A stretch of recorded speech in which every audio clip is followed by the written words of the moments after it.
Alors, TP3, on commence par le TP3.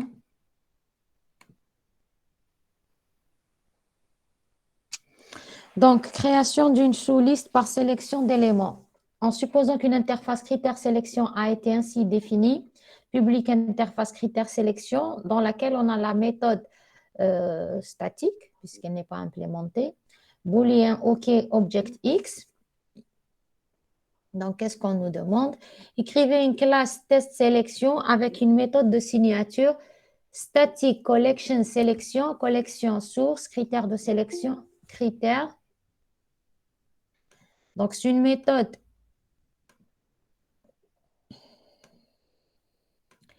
C'est une méthode pour laquelle on va donner une entrée, une source qui est de type sélection.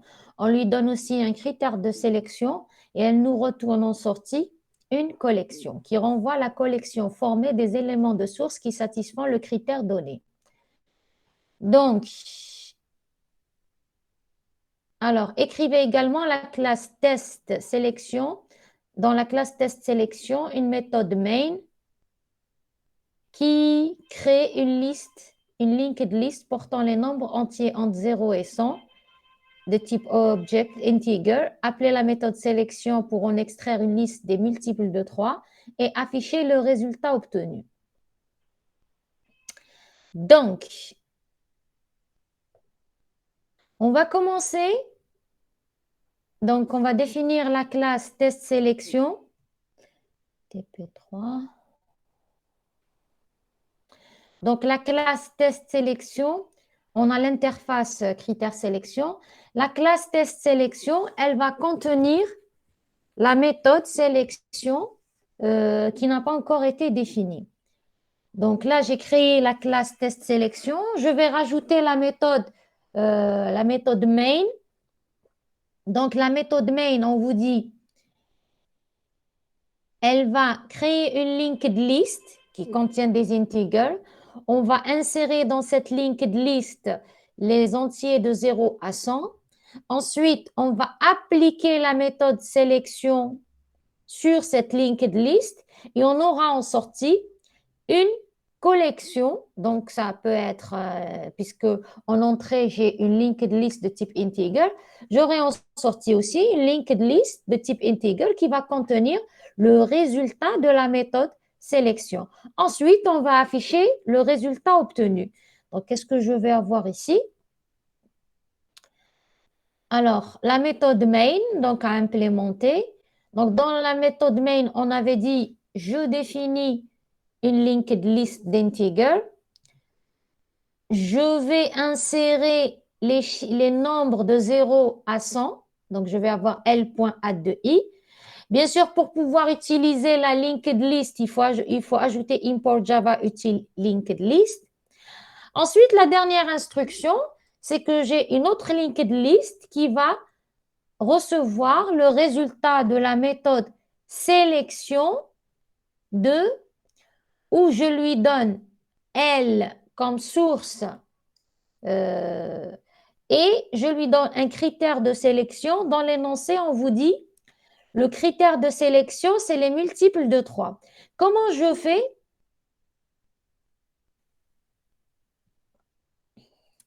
Comment je vais faire maintenant pour ici? Qu'est-ce que je dois donner comme critère quand j'appellerai la méthode sélection? Qu'est-ce que vous proposez?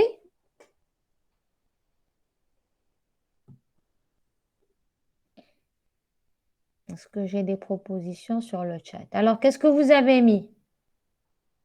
Vous m'avez remis le TP, vous vous rappelez, qu'est-ce que vous avez mis?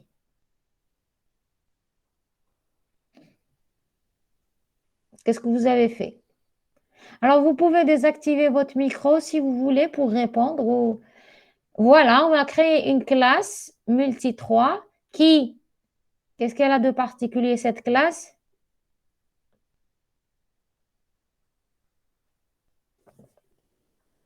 Elle implémente l'interface critère sélection. Exact. Donc, on va créer une classe. Donc, ça, c'est bon, on avait vu. On va ajouter la méthode sélection. Donc, pour ce faire, on va créer une classe, on lui donne n'importe quel nom, qui implémente critères de sélection. Donc, elle implémente la méthode OK, public booléen. Bien sûr, on doit respecter la signature public booléen OK, object X. Donc, si X n'est pas, si X est nul, je retourne false. Si X n'est pas un integer, je retourne false. Ensuite, je récupère un pointeur I de type integer sur X, qui est un entier. Et si I modulo 3 égale 0, donc c'est un multiple de 3, je retourne true. Sinon, je retourne false. À ce moment-là, je peux appeler la méthode sélection avec L, ma liste, ma linked list, que je vais donner en source, et une instance de la classe X3 qui me permet de définir le critère de sélection multiple de 3. Le résultat, je vais le mettre dans C, qui est de type collection. Donc, on sait que le résultat dépendra de ce qui a été implémenté dans sélection. Mais, puisque le résultat implémente l'interface collection, je peux écrire je peux écrire ça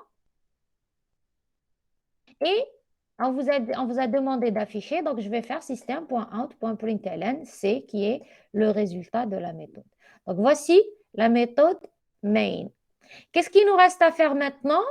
Il s'agit d'implémenter, parce que là, on utilise la méthode sélection, mais on ne l'a pas encore implémentée. Rappelez-vous, on avait juste mis la définition de la méthode. Alors, dans la méthode maintenant sélection, qu'est-ce que je dois faire? Qu'est-ce que je dois faire dans la méthode sélection?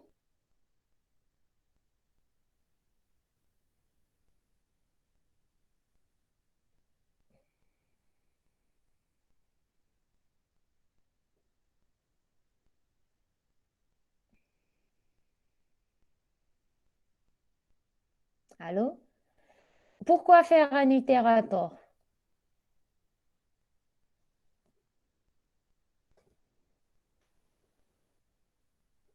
Pourquoi faire l'itérator?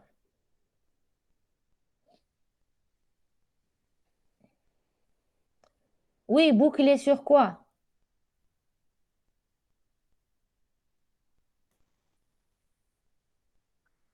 Laquelle? Sur quelle collection?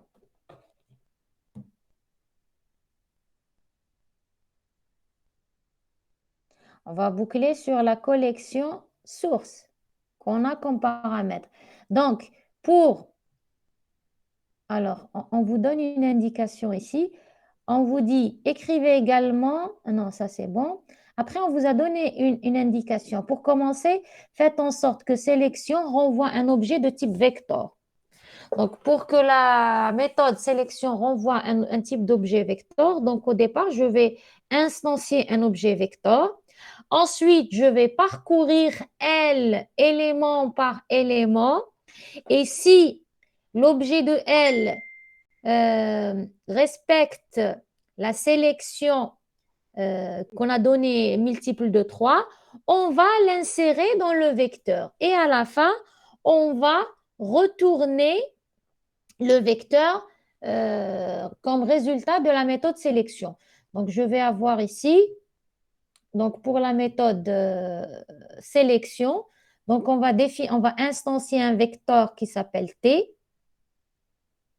Ensuite, j'utilise un itérator I sur la source.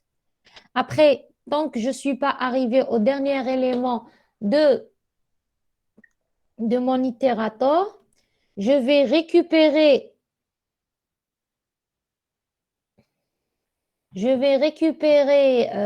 l'objet, le prochain objet de ma liste.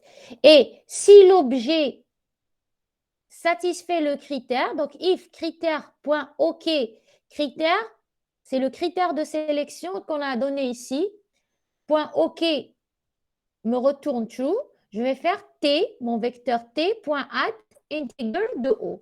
Et je retourne T et je retourne le vecteur à la fin. Des questions sur ça? C'est clair? Non. J'ai eu un non. Je recommence, je réexplique. Oui, vous avez compris ou je réexplique? Qui n'a pas compris? S'il vous plaît, s'il y a quelqu'un qui n'a pas compris, non pour les questions. Ah, d'accord. OK. Très bien. Donc, je continue. Après, on vous demande deuxième indication. On vous dit, une meilleure solution consisterait à renvoyer une collection de même type que source.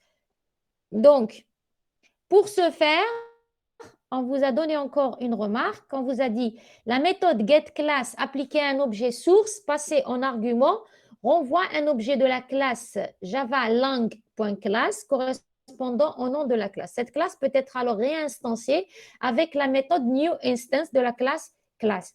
Donc, la méthode getClass est une méthode qui existe dans la classe object. Par héritage, toutes les classes contiennent cette méthode getClass qui nous permet de récupérer de façon dynamique toutes les informations liées à l'objet sur lequel on applique getClass, y compris le nom de sa classe.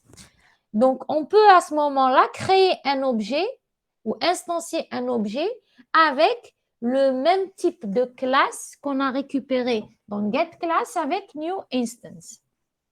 Donc, c'est ce qu'on va voir ici. Bon, avant ça, déjà, pour cette écriture où on utilise l'itérateur, je peux utiliser directement le for et j'obtiendrai, donc, au lieu d'utiliser tout ça, l'itérateur et le while, l'itérateur et le while, je peux directement écrire for pour chaque objet O de source, puisque source contient des objets, if critère point OK de O, alors t.add integer de O. Je peux utiliser aussi ce qu'on appelle les expressions lambda.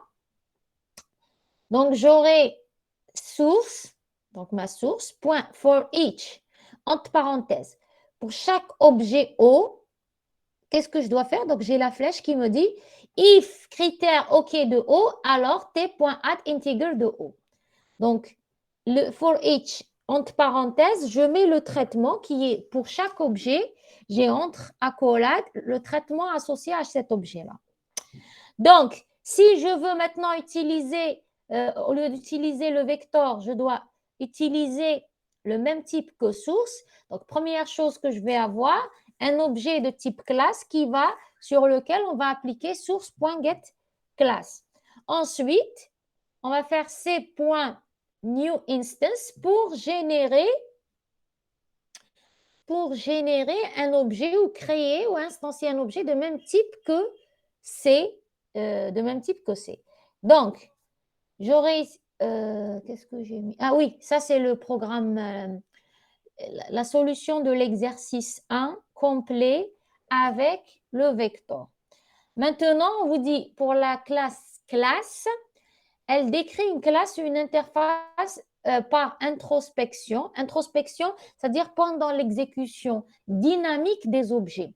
Donc, ça elle nous permet d'obtenir son nom, sa classe mère, la liste de ses méthodes, de ses variables de classe, de ses constructeurs, variables d'instance, etc.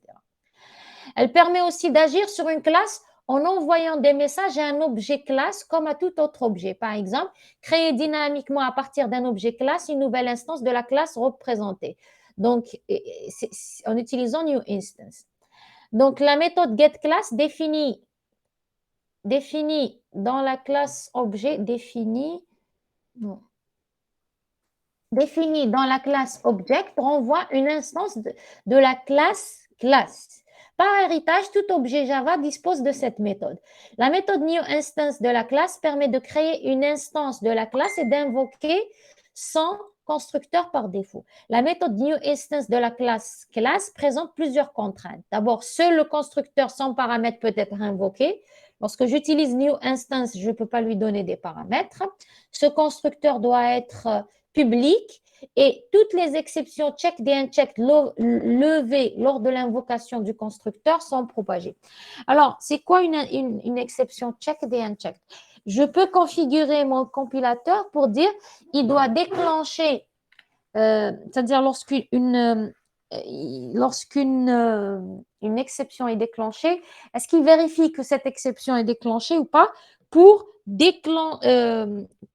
pour, euh, pour générer le traitement de cette exception. Là, avec New Instance, toutes les exceptions vont être levées, qu'on les désigne checked ou unchecked.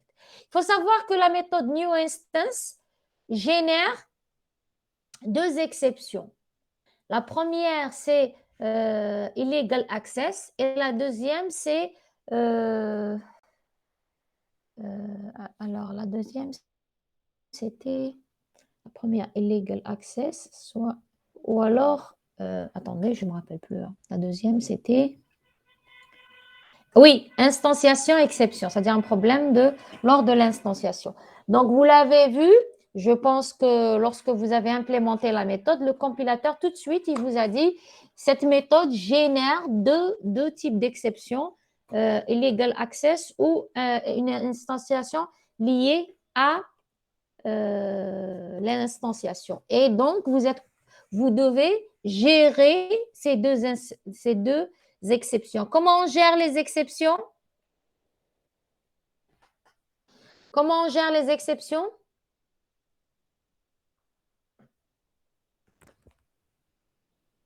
Comment on gère les exceptions? Try catch, exact. Donc, pour gérer l'exception, donc j'aurai ici, donc déjà, ce qui va changer, c'est que moi, au lieu d'avoir un vecteur T, ici, j'avais T de type vector. Donc maintenant, T devient de type collections. Ensuite, j'ai classe C égale source.getClass et T reçoit C.newInstance, type de retour collections. Donc, par contre, le reste, il reste le même. Et comme newInstance génère des exceptions, je mets ce bloc à l'intérieur de try et catch. Le main, rien ne change. Maintenant, pour la gestion des exceptions, si moi je décide de... Quand il y a une exception, on doit la gérer. Maintenant, si moi je ne veux pas, regardez bien, si moi je ne veux pas gérer l'exception au niveau de sélection, mais ailleurs, où est-ce qu'on devrait gérer cette exception? Si je ne veux pas gérer, si je ne veux pas mettre le try catch ici, où est-ce que je devrais le mettre? Où est-ce que je devrais le mettre?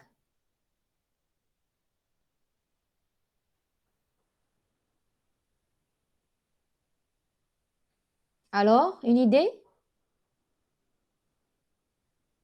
Aucune idée. D'accord. Alors, je vous explique où vous pourriez le mettre. En fait, une exception, elle doit être gérée soit ici, soit dans toute méthode qui utilise sélection. Ça veut dire qu'ici, dans le main, puisque je vais l'utiliser, je dois mettre sélection entre try et catch. Puisque je n'ai plus besoin de mettre le try et catch ici, je le mets ici parce que la méthode sélection peut me déclencher une exception. Donc, dans la méthode sélection, j'aurai juste collection égale T égale nul. Je vais enlever le try et catch et je vais le mettre ici puisque la méthode sélection peut déclencher une exception suite à cette instruction. Je vais mettre le try et catch partout où j'utiliserai sélection. Mais pour ce faire, je dois préciser, c'est-à-dire parce que là, c'est vous qui écrivez le code et savez que sélection peut déclencher une exception. Donc, vous allez mettre sélection entre try et catch. Mais comme sélection peut être utilisée par d'autres utilisateurs, je dois spécifier que sélection peut déclencher deux types d'exceptions qui sont instantiation exception et illegal access exception. Comment je pourrais faire ça? Comment je pourrais informer l'utilisateur de la méthode sélection qu'elle peut déclencher une exception? Une idée? Normalement, ça, c'est quelque chose que vous avez vu lorsque vous avez vu la gestion des exceptions. Alors, une idée?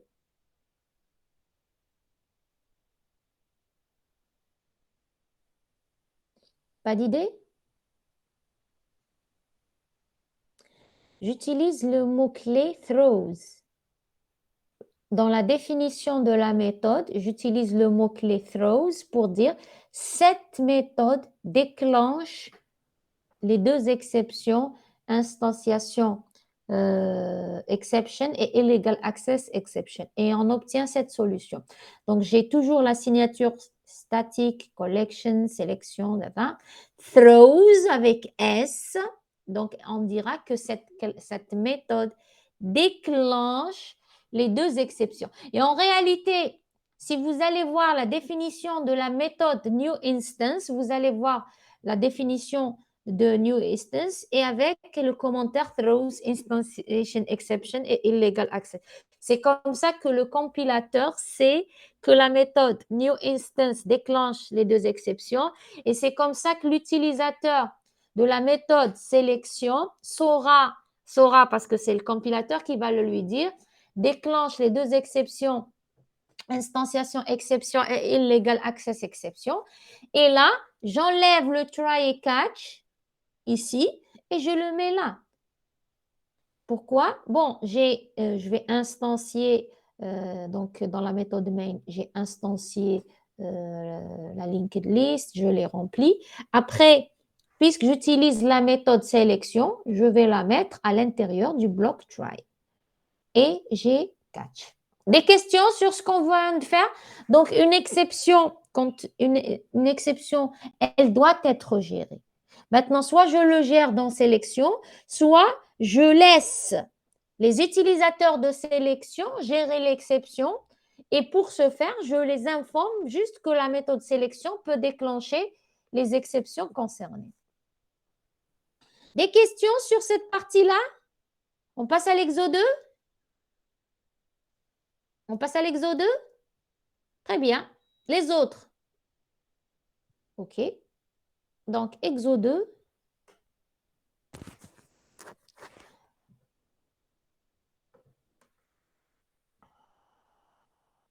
L'héritage et composition des collections. Donc, en supposant que vous disposez d'une interface telle que public interface transformation qui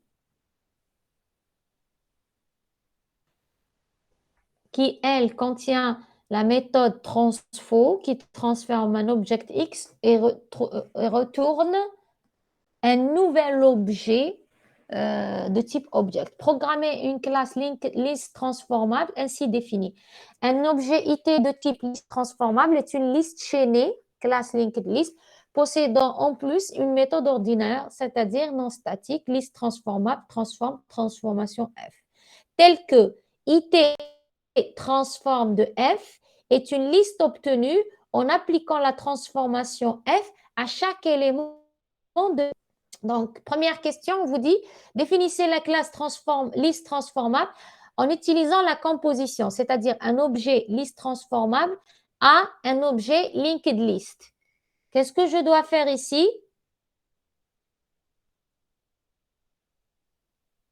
Qu'est-ce que je dois faire?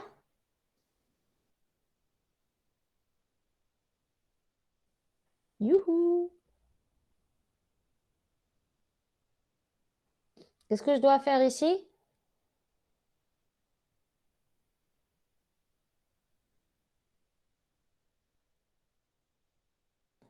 Bon, là, on va déclarer une linked list.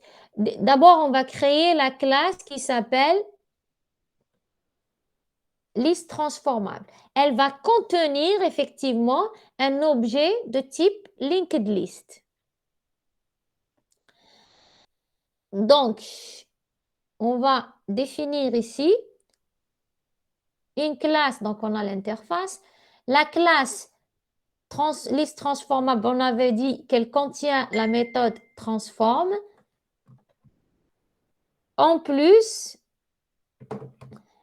elle va contenir un attribut private, un attribut L de type linked list, instancié ici. Ensuite, on vous dit, écrivez une méthode main qui l'atteste en construisant et en affichant une première liste transformable qui contient les 50 premiers entiers et une deuxième liste transformable qui contient les carrés de ces nombres. Donc, pour la méthode main, on vous l'a donné ici. Je vous ai donné la méthode main, non? Ah, je vous ai demandé d'implémenter la méthode main. D'accord. Donc, on commence déjà. Donc, ici, on a défini la liste transformable. Donc, on a une linked list. On veut ajouter dans cette liste transformable des objets. Comment je vais faire pour ajouter des objets à ma liste, à mon objet liste transformable?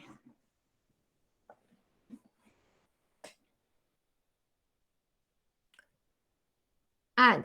Oui, mais add. Donc, je vais ajouter une méthode add à la liste transformable. Donc, j'aurai ma liste ma linked list et j'aurai la méthode add qui va rajouter add à elle. Je vais add list. En fait, je vais ajouter toutes les méthodes sur les linked list dans la liste, dans la classe liste transformable, puisque ma liste transformable est une liste. Donc, je devrais appliquer sur elle toutes les méthodes d'une liste, ajouter, ajouter last, remove, enlever, etc. Donc, on aura toute une liste de méthodes à ajouter à liste transformable pour pouvoir manipuler une liste transformable en manipulant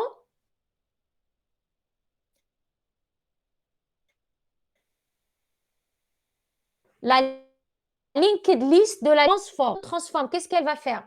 Elle va parcourir, elle, objet par objet, et appliquer la transformation F à cet objet et l'insérer, puisque le résultat de liste transformable, le résultat de transform est une liste transformable, elle va insérer cet objet dans une liste transformable qu'on va retourner à la fin. Donc, j'aurai ici, donc on avait toujours notre linked list, les méthodes qu'on avait ajoutées ici pour manipuler la liste transformable. Ensuite, pour la méthode transform, j'aurai, on avait dit le résultat il est de type liste transformable, donc c'est T qu'on va retourner à la fin. Ensuite, j'ai un itérateur sur L. Je vais parcourir L élément pour élément. Et ensuite, tant que je ne suis pas arrivé à la fin de L, je récupère l'objet de L, je lui applique la transformation F, j'aurai F.transfo de O, et le résultat, l'objet résultat, je vais l'insérer dans T et je retourne T à la fin. Donc ça, c'est la méthode, c'est l'implémentation de la méthode transform. Avez-vous des questions sur ça, sur la méthode transform ou c'est clair? Est-ce que vous avez des questions sur cette partie-là? C'est bon? C'est clair? Parfait. Très bien. Alors, on continue alors. Ensuite, qu'est-ce qu'on nous demande? D'implémenter la méthode main, je pense. Alors, écrivez la méthode main qui teste. Alors, qu'est-ce qu'on va faire? On va créer une liste transformable qui contient les 50 premiers entiers. Ensuite, on va définir une deuxième liste transformable qui, elle, qui va, alors si celle-ci s'appelle IT, j'aurai IT, la deuxième liste transformable IT2, reçoit IT.transform de F. F, qu'est-ce que je lui donne maintenant? Je lui donne une transformation je lui donne un objet qui respecte l'interface qu'on a définie ici. Donc, comment je vais donner F? Donc, qu'est-ce qu'on avait fait tout à l'heure? On avait défini une classe, par exemple, que je vais appeler carré, qui implémente l'interface transformation. J'implémente la méthode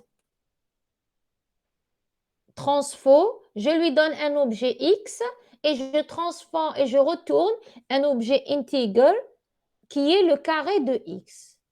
Donc ça, en définissant une classe qui s'appelle carré. Ou alors, on l'avait déjà vu, donc on aurait pu le faire même pour l'exercice précédent. Au lieu de créer une classe, Java nous permet, Java,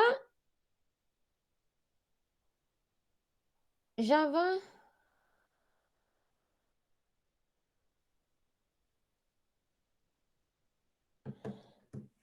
donc nous permet de simplifier cette écriture.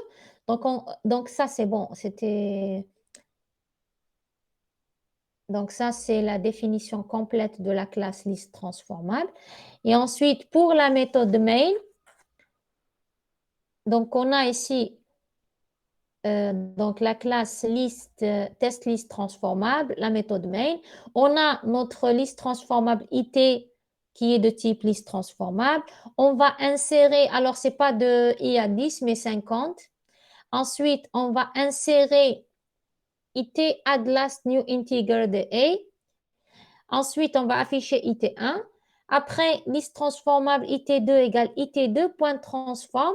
Alors ici, au lieu de créer une classe qui s'appelle carré, qui implémente la transformation, cette écriture veut dire, donc j'avais déjà expliqué cette notation, je vais créer une instance d'une classe qui implémente l'interface transformation et qui a le corps suivant. Donc ça, depuis ici, c'est l'accolade ouvrante de notre classe carré. Ça, c'est l'accolade fermante de la classe carré. Ça, c'est l'accolade ouvrante de la méthode transfo. Ça, c'est l'accolade fermante de la méthode transfo. Donc, si j'avais défini une classe qui s'appelle carré, qui implémente transformation, donc je copie tout ce qui vient après implément transformation et je le mets ici. Donc, nous ne sommes pas en train d'instancier une interface, puisqu'une interface ne peut pas être instanciée, mais nous sommes en train d'instancier une classe qui implémente l'interface transformation et qui a le corps suivant. Donc, à ce moment-là, ensuite, je vais imprimer IT2. C'est bon? Des questions? On utilise, j'ai pas compris. Ça, c'est quoi? Ah, où? J'ai pas compris pour IT2. Oui, vous pouvez utiliser la flèche si vous voulez utiliser les expressions lambda. Maintenant, pour IT2, je reprends. Alors, pour IT2, alors j'aurais pu l'écrire, cette syntaxe, j'aurais pu l'écrire. Alors, ce que j'aurais pu faire, c'est que je vais créer, alors, je vais l'écrire ici. J'aurais pu créer euh,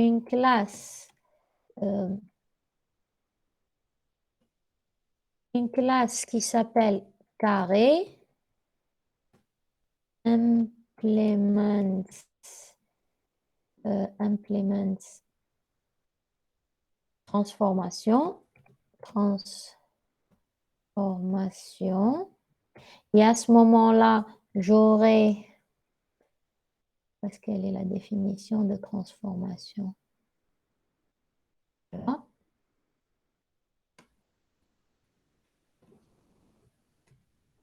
Donc, j'aurai ici, voilà,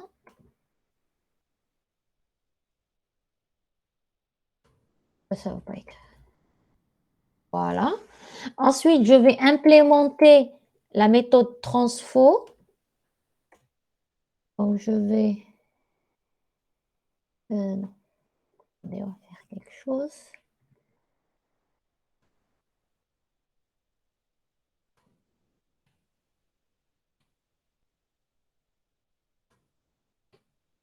Voilà.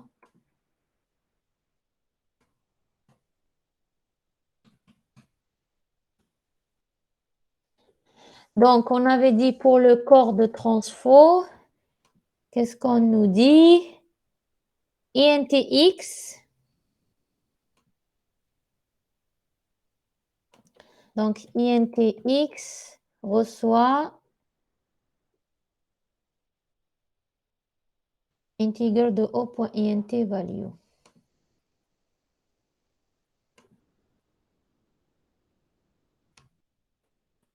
Integer de O, pardon, de O point int value. Ensuite, return new integer de x fois x. Ensuite,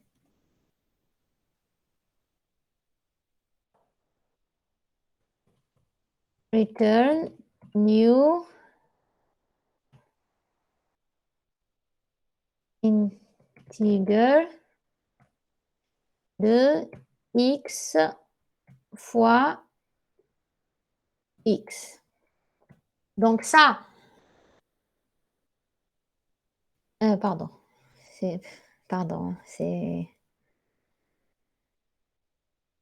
l'instanciation de la classe de la classe integer avec le carré de x. Et ensuite, lorsque je vais appeler la méthode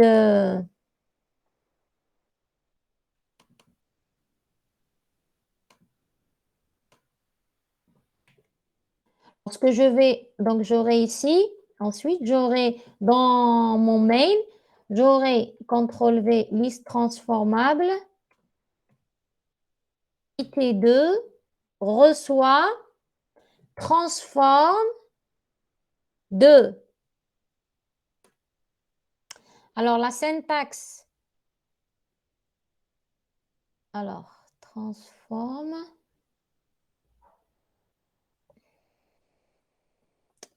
Où est-ce qu'elle est la méthode transform, sa signature? Transform, je lui donne la transformation. Donc j'aurai IT1 point transform de new, je l'ai appelé carré. Est-ce que ça, vous l'avez compris?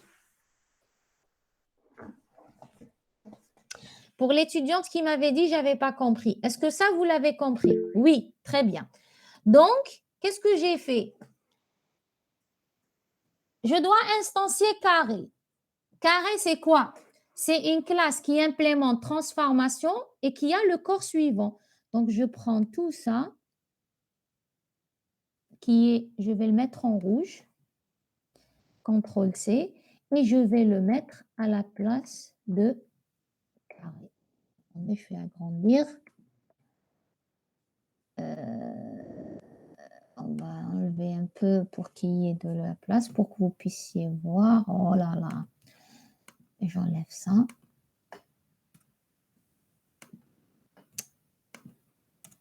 Voilà. Ensuite, j'enlève ça. Je vais agrandir un peu. Et je vais agrandir un peu.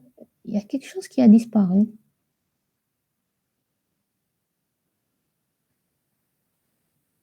Ah, voilà. Donc, qu'est-ce que j'ai fait? J'ai pris tout ce qui était là et je l'ai mis à la place de carré. Et bien sûr, puisque je dis une instanciation, je dois rajouter des parenthèses. Donc, cette syntaxe, au lieu de créer une classe carré et de l'appeler ici new carré, j'ai pris directement, j'ai mis new transformation, je mets les parenthèses parce que c'est une instanciation, et je reprends ce corps-là, je vais le mettre en bleu, tel quel.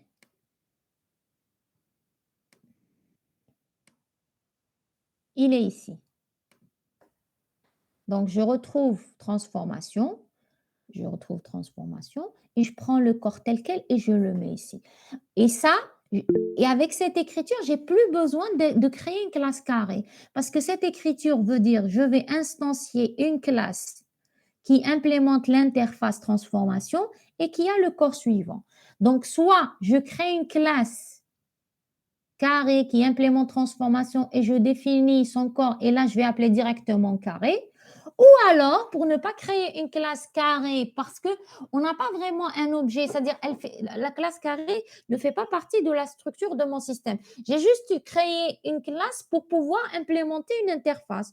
Donc, je ne vais pas créer la classe et là, je dirais, j'instancie une classe, puisque je ne peux pas instancier une interface, j'instancie une classe qui implémente l'interface transformation et qui a le corps suivant.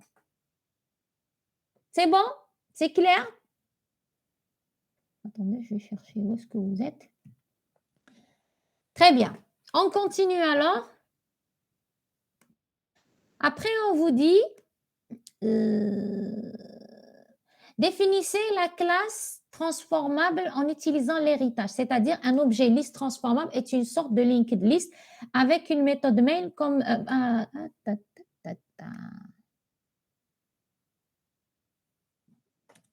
on a enlevé la méthode main. Alors, qu'est-ce qui va changer ici par rapport... voilà. Qu'est-ce qui va changer par rapport à cette solution? Qu'est-ce qui va changer?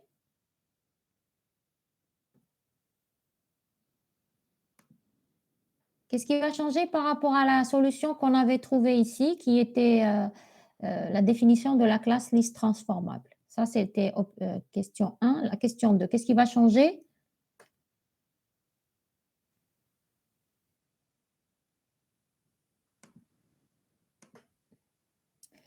Implémentation, oui, comment? C'est-à-dire implémentation.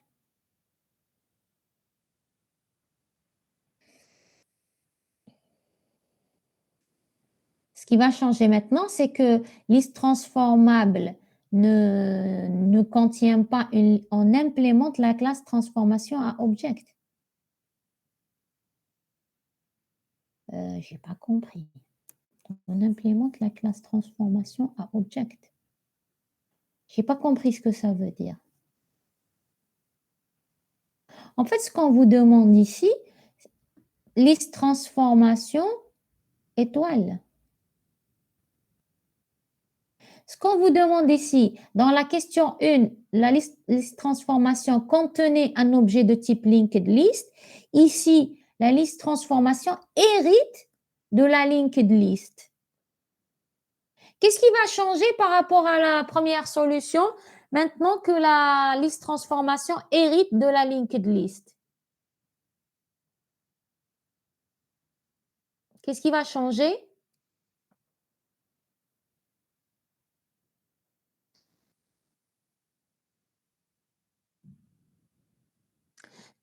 D'abord, alors, la classe extend, exactement. Et donc, qu'est-ce qui va être modifié dans ce code source? Qu'est-ce que je vais modifier dans ce code source? Donc, ici, j'aurai classe list transformable extend linked list. Et qu'est-ce que je vais changer d'autre?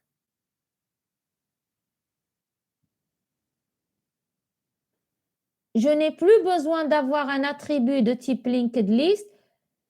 On n'a pas ajouté les fonctions add, etc. Effectivement, parce que je les ai par héritage. Donc, ici, je rajoute extend linked list et je supprime tout ce qui était. J'ai plus besoin d'avoir un attribut de type linked list. Je vais supprimer, j'ai plus besoin de rajouter toutes les méthodes liées à une linked list puisque je les ai par héritage. Après, on vous demande quelle est la meilleure solution. Quelle manière de faire vous semble préférable? Citez une situation où la composition serait évidemment préférable. Donc déjà de la question, on déduit que la solution préférable, c'est l'héritage. Donc de la question, on déduit que la solution préférable est l'héritage et c'est le cas parce que je n'ai plus besoin d'implémenter toutes les méthodes qu'on a, add, last, etc. Donc, je les retrouve par héritage, donc je n'ai plus besoin de les implémenter. Donc, forcément, la meilleure méthode, c'est l'héritage. Mais on vous dit dans quel cas la composition est meilleure. Je vous laisse 2 secondes et je reviens le temps que vous réfléchissiez à la question.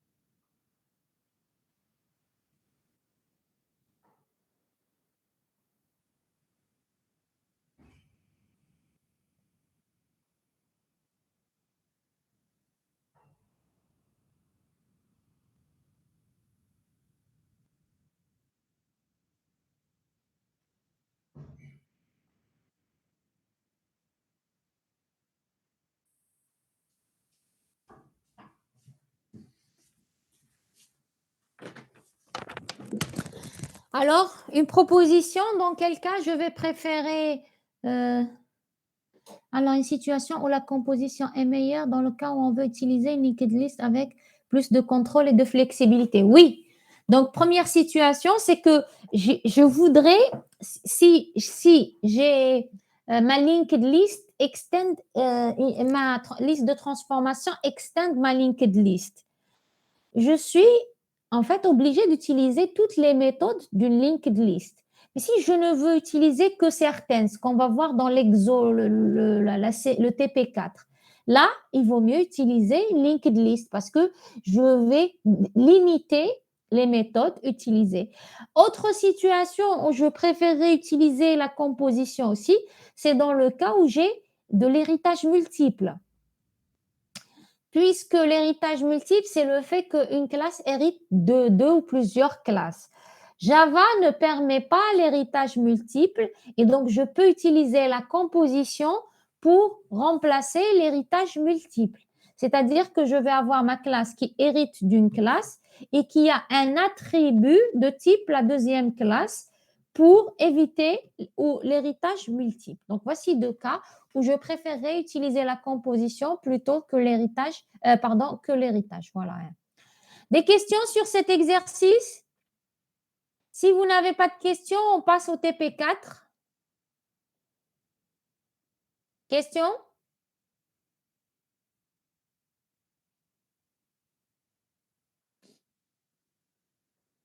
Non. Très bien. Alors, on passe au TP4. Non.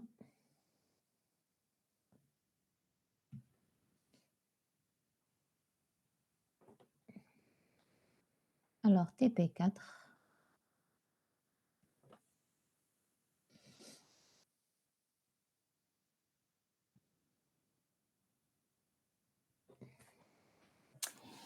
Les collections et interface, location de voitures. Donc, une agence de location de voitures offre à ses clients la possibilité de choisir la voiture louée en fonction de différents critères.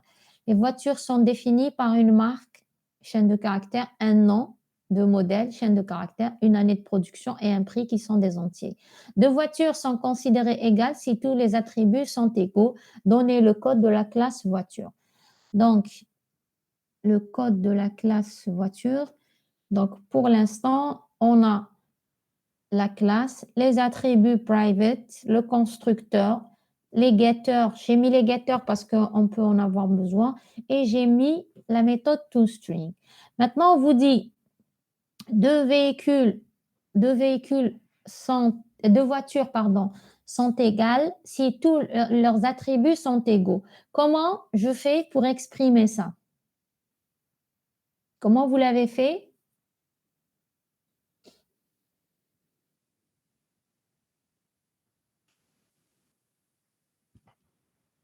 Comment vous avez fait? Comment vous avez traité cette question de deux voitures égales?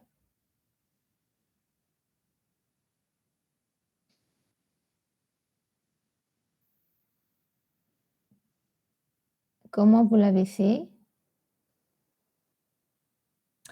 Voilà. Donc, certains ont défini une nouvelle méthode qui compare les objets. Donc, moi, je vous propose effectivement d'utiliser ou de redéfinir la méthode equals qui existe dans tous les objets. Donc, dans la signature est public booléen equals object O ou V1 ou ce que vous voulez. Et à ce moment-là, je lui donne en entrée l'objet V1. Si V1 il est nul, je retourne false. Si V1 il n'est pas de type voiture, je retourne false.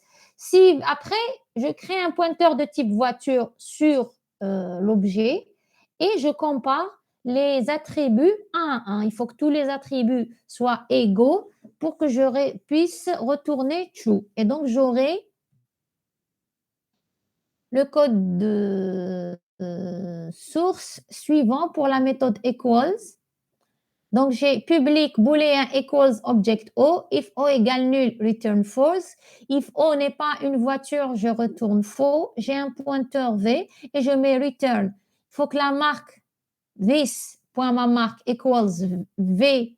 V, c'est le pointeur de type voiture sur l'objet qu'on a donné, point marque. Le modèle égaux, les années égales et le prix est le même. Et là, j'aurai la définition complète de la classe voiture avec aussi la méthode equals. C'est bon, on continue? On continue, c'est bon? J'attends votre retour pour continuer.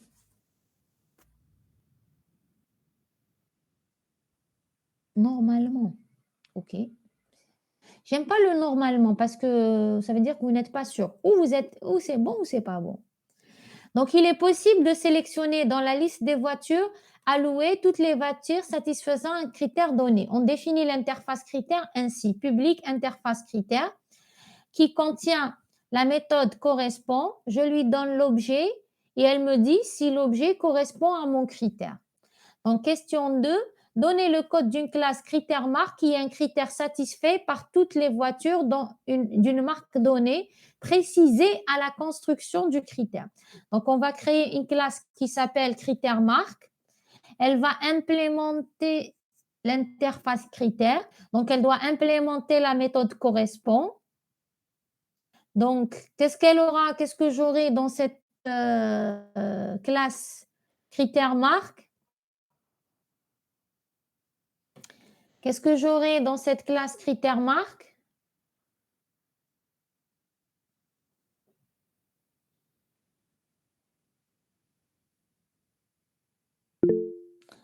Alors, oui, mais et marque ici, il correspond à quoi?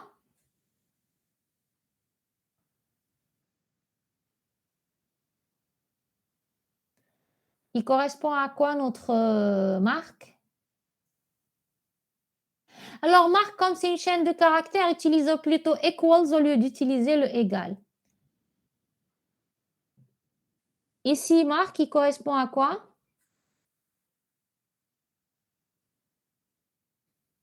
C'est un attribut de la classe critère marque. Quand est-ce qu'il est initialisé? Oui. Quand est-ce qu'il est initialisé?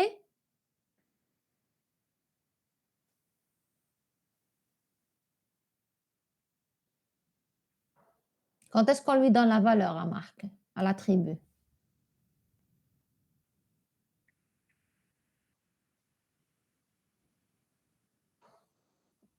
Dans le constructeur. Donc, j'aurai la définition suivante de la classe critère. Non, ça, c'est l'interface. Donc, la classe critère marque implémente l'interface critère. Elle contient un attribut qui s'appelle marque qui est instancié ou défini lors de l'instanciation de critère marque. Donc, après, effectivement, quand vous l'avez donné, la méthode correspond. Donc, si c'est nul, si ce n'est pas une voiture, et si les deux marques sont différentes, dans l'un de ces cas, ou je retourne false, sinon je retourne true. Après, on vous demande de définir même chose, donc donner le code d'une classe critère prix, qui est un critère satisfait par toutes les voitures dont le prix est inférieur à un prix fixé à la construction du critère. Donc, ça va être la même chose. C'est exactement la même chose. Hein. Critère prix implémente critère. J'ai un attribut prix qui est défini lors de lorsqu'on appelle le constructeur. Et tout ce qui va changer ici, c'est que le prix doit être supérieur à v.getPrix au lieu de égal. Après, on nous demande, on suppose une classe agence définie au minimum ainsi. Donc, on a une liste de voitures. Pardon. On a un constructeur et on a la méthode sélectionne. On lui donne un critère, elle retourne une nouvelle liste de voitures qui respecte le critère. Donc, on vous dit, donnez le code de la méthode sélectionne qui sélectionne parmi toutes les voitures de l'agence contenues dans l'attribut voiture, celles qui satisfont le critère. Donc, j'ai une classe agence. Elle va contenir une liste de voitures. Liste est une interface. Donc, on va choisir une classe concrète qui implémente liste, telle que par exemple linked list. Donc, j'aurai dans mon agence une linked list de voitures, le constructeur. Après, j'ai la méthode sélection. Je lui donne le critère et elle me retourne une linked list de voitures qui respecte ce critère. Donc, la méthode sélection, qu'est-ce que je vais faire? Je vais parcourir ma liste voiture par voiture, et chaque voiture qui vérifie le critère qu'on donnera en paramètre, il va être inséré dans la liste résultat. Donc, j'aurai ici, donc j'ai une classe agence qui contient une linked list de voitures qui s'appelle voiture. Ensuite, la méthode sélectionne, elle me retourne une linked list de voitures puisque c'est un sous-ensemble de ma linked list voiture.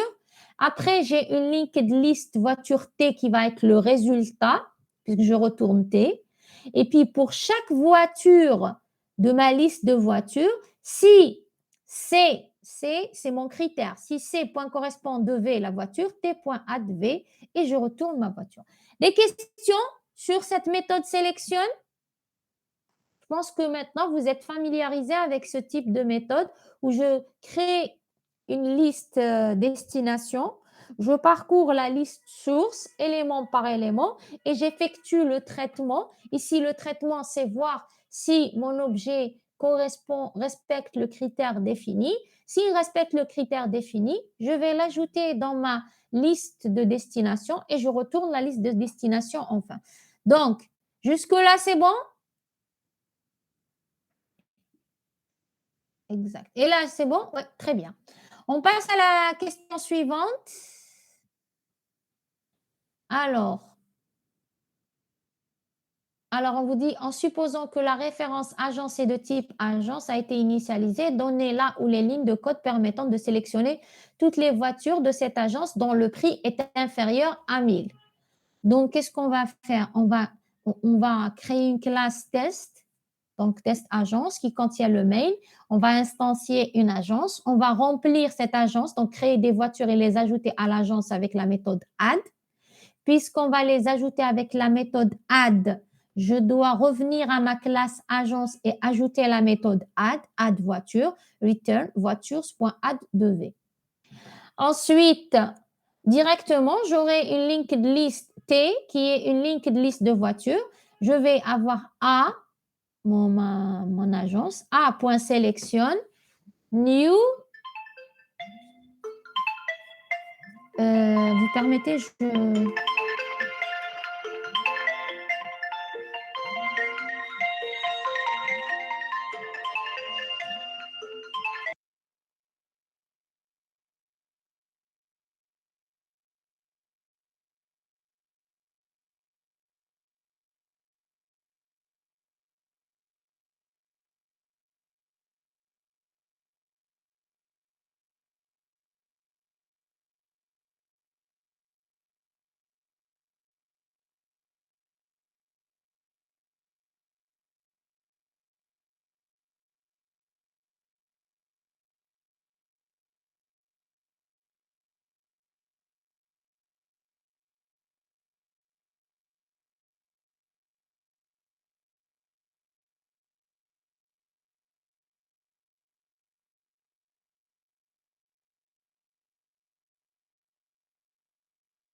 Désolée pour l'interruption. Donc, je disais, je donne à l'instanciation le prix, 1000. Donc, j'ai donné le critère. Et là, T va contenir toutes les voitures de l'agence A qui ont un prix inférieur ou égal à 1000. Question suivante.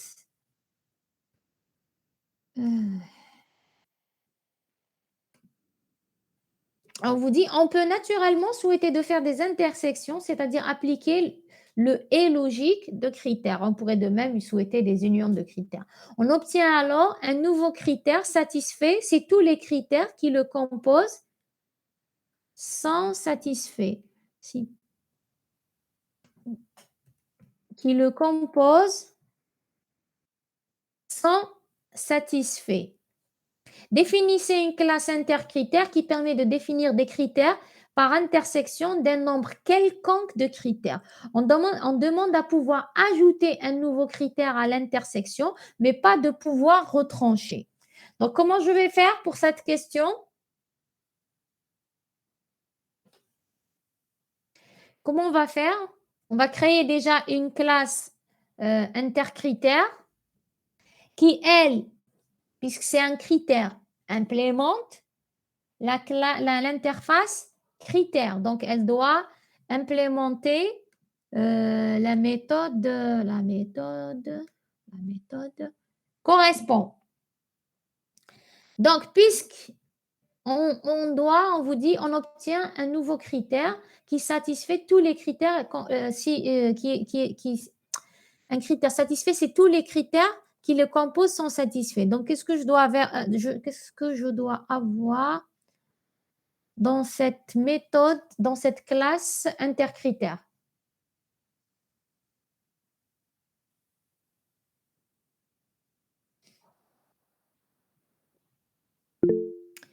Oui, ça c'est clair. La méthode correspond, on l'avait dit, puisque intercritère est un critère, donc il doit implémenter la méthode correspond. Mais quoi d'autre?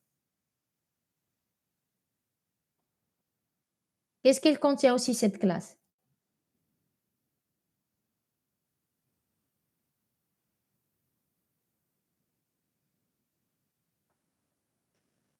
Oui, où est-ce que je vais ajouter mes critères?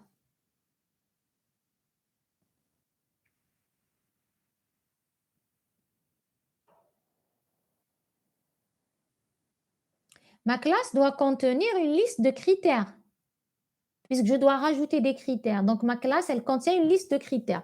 Donc, j'aurai la classe, ça c'est bon. Donc, la classe intercritère, elle va implémenter critères. Donc, elle va contenir une liste de critères. Donc, j'ai mis linked list critères, etc. Et elle va, on vous a dit, là, c'est l'exemple type où je choisirai linked list comme étant j'utiliserai la composition plutôt que l'héritage.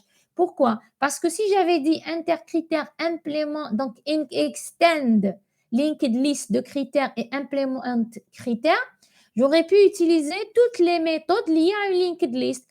Mais le fait d'avoir défini critère comme étant un attribut, donc j'ai utilisé la composition pour limiter l'accès à ma linked list de critères en n'utilisant que la méthode add. Donc, add critère, elle va ajouter un critère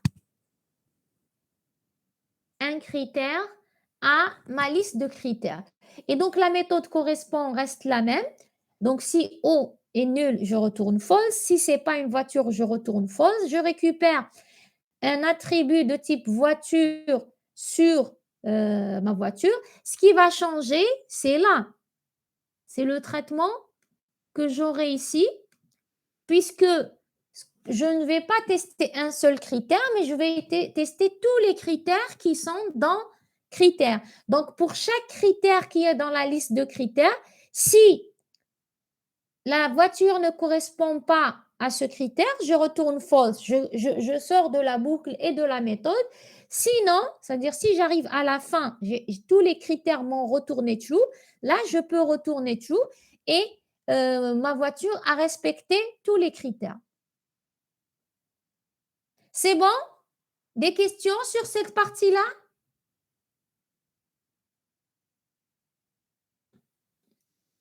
Des questions? Ou c'est clair? C'est bon? On peut aller à la dernière question? Très bien. Alors, dernière question.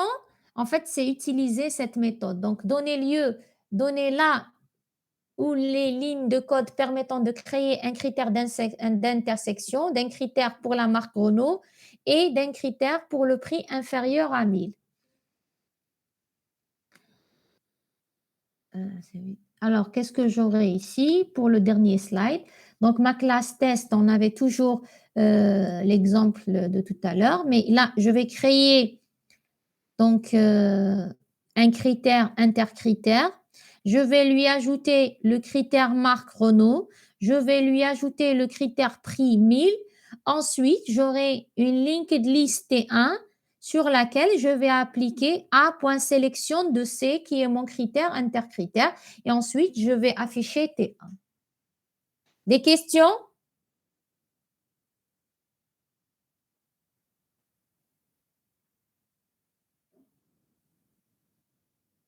Donc, si vous n'avez pas de questions, on arrête ici. On a terminé le TP. Je vous libère. Est-ce que vous avez des questions? C'est clair pour tout le monde? Ok. Alors, merci pour votre attention.